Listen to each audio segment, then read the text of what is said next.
kapuso, Jessica Soho. Ngayong gabi, imbitado kayo sa isang espesyal na paghahanda. Ang ating menu,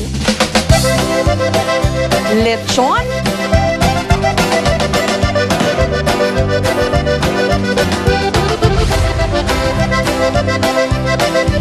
pansit,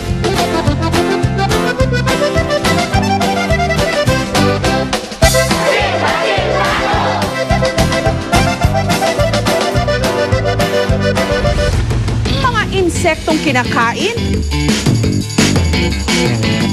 mas matindi makalating to.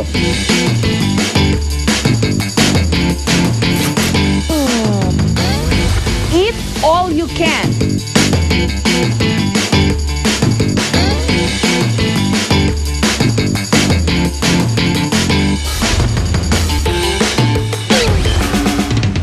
At mga negosyo sa pagkain. Masarap nga bang pagkakitaan?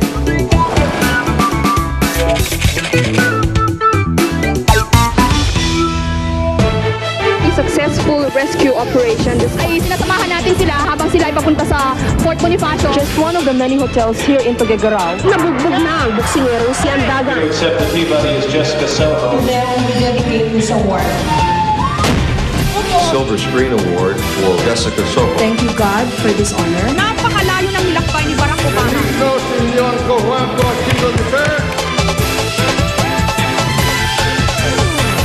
Ang international chef at sikat na food expert na si Anthony Bourdain na mismo ang nagdeklara, the best ang ating lechon. Lalo pat pinalulutong at pinasasarap nito ang anumang okasyon at espesyal na handaan.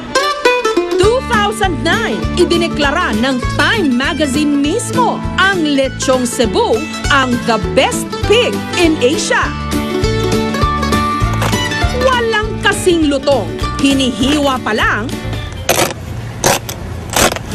nakakatakam na.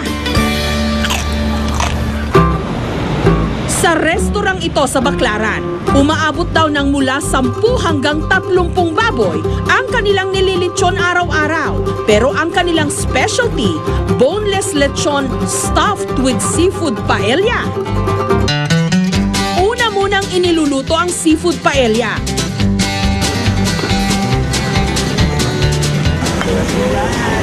Matapos gisahin ang marekado, inihalo na ang alimango, hipon at tahong.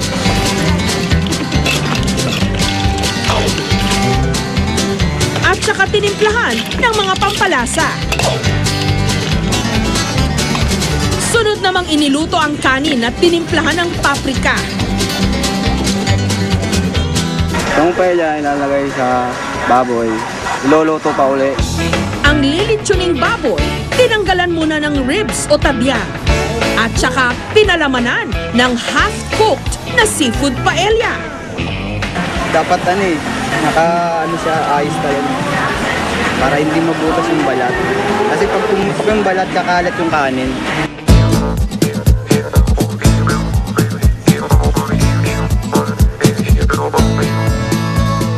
Habang nililitsyon ang baboy sa loob ng halos 2 oras, dito nagsasani puwersa ang sarap ng karne at ang linamnam ng seafood na ang kinalabasan, boneless lechon stuffed with seafood paella. Masarap po. Kasi first time ko lang nakatikim nito. Kasi kung isipin ko pa ang baboy pang ilalagay ko rito or meat, beef, chicken, di na maganda. Kaya ang ginawa ko, puro seafood talaga. Sa isang retreat center naman sa Lubao sa Pampanga, matitikman by special order lang ang kanilang lechon. Asin, paminta, tamarin. Lalagyan mo sa leg. Ang kanilang ultimate raw na pampalasa, lechong pato, Tapos papasok sa baboy. na naluluto habang nasa loob ng tiyan ng nililitsyong baboy. Tumatagal daw ng 2 hanggang 4 na oras ang paglilitsyon sa parehong baboy at pato sa loob nito. Pagkaluto, pwede raw sabay papakin o magkahiwalay kainin. Ang lechon con pato. Sarap. Hindi siya nakakaumay. Tsaka yung taba niya, manipis. Yung slow cooking, which happens in the lechon anyway, at saka yung herbs that we put, like lemongrass, I think helps in the taste. Dahil naging simbolo na ng karangyaan ng isang handaan ng lechon, sa bawat mahalagang okasyon, siguradong hindi ito mawawala. Nito nga lang nakaraang linggo, nagsagawa ng kanilang taunang Lechon Festival ang samahang bukal ng pananampalataya sa bayan ng Bayumbong sa Nueva Vizcaya. Ang love affair natin sa lechon, hindi lang tuwing may handaan. Sa ilang bayan, ipinaparada pa ang mga ito con todo costume. Nito lang Huwebes sa Digos City sa Davao del Sur, ang ilang lechon nag-ala majorette at beauty queen. Ang problema lang sa lechon, makolesterol ito, kaya dapat may kontrol ang pagkain dito. Ngunit meron daw ibang lechon na kahit paano mas healthy. Ang samahan ng mga magbababoy sa Katimugang Luzon, gustong palaganapin ang pag-aalaga ng native pigs o baboy ramo na all natural daw. Ang mga baboy raw kasi sa farm na ito ni Edmer, hinahayaan lang maglaro sa kural. Hindi rin daw binibigyan ng mga ito ng anumang artipisyal o synthetic na gamot at pawang mga organic lang daw ang ipinakakain sa kanila. Katulad ng gabi na hinaluan ng dinurog na sapal ng nyog at darak. Kahit putikan lang, survive sila. Mataas ang kanilang immunization sa katawan. Wala sila akong ginagamit ng antibiotic. Kaya nagbubungkal sila. Nakakuha sila sa lupa ng mga nutrients pang iba. Kapag umabot na raw ng 8 buwan ang isang baboy ramo, pwede nang lechonin. Inihanda muna ni Edmer ang mga pampalasa. Pinaghalo ang dahon ng sibuyas, bawang, paminta at asin. Halo natin ng soda. So to make it mas matamis, mawala yung lansa nung loob ng lechon. Matapos ilagay ang mga pampalasa sa tiyan ng baboy, tinahi ito. At ready na ang ilechon. Bukas natin sabaw ng buko para maging crispy yung kanyang mga balat. Makalipas lang ang 2 hanggang 3 oras, luto na ang lechong baboy ramo. Ang sarap. The best. Kahit walang sauce. Ngunit sa mga bagong klase ng lechong ito, ano naman kaya ang masasabi ng mga institusyon ng lechonan sa Pilipinas? Ito ang lechonan ni Aling Cora. Lechon! Hindi na kaya lechon, oh. Ilang kilo ba? Naminana pa raw niya sa kanyang biyanan na si Mang Tomas.